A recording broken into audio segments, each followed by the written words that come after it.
king of the world. Soy el rey del mundo. Ese pirata está en la película equivocada. This pirate is at the wrong movie. Todos una vez más, one more time. Everybody say "Arr!" Arr! You hear that? It's a pirate ship, not Titanic. It's a pirate ship. Wait, but she looks pretty. Looks like Rose. Se parece a Rose. Oh, ¿estás seguro? La Rosa de Guadalupe. Okay. Fly Rose. Okay, she's Rose. Everybody say But el Jack está muy feo para ser el DiCaprio, ¿verdad? You are really ugly to be the Jack. Come on. Yeah, Jack is handsome. No de el gatazo. That's why, but you look more like the Jack. What kind of Jack? Jack the Ripper. Al destripador. Oh, Jack the Stripper. No, I say Jack the Ripper, not the stripper. Thank you, lady.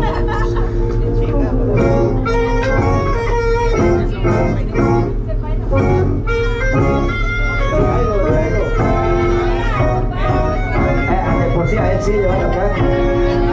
Oh, yeah. You, man, you, for sure. El papi, el de pelo largo, ¿verdad?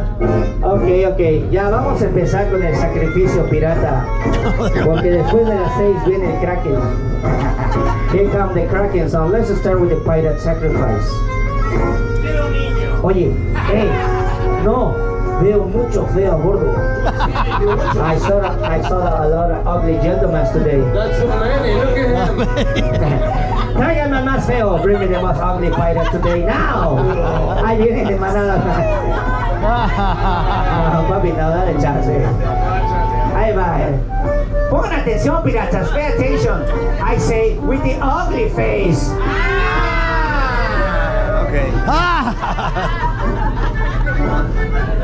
Finalmente, casita de la mochila, todo lo que tiene. No tiene la cámara. El balígeno.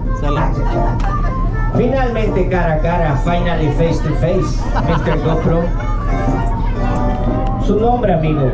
Your name. Marvin. I remember. You're right. Marvin. Listen, when he say hasta la vista, you will say I'll be back. What is it? I'll be back. Hasta la vista, Marvin. I'll be back. I'll be back. Ya vi esa película.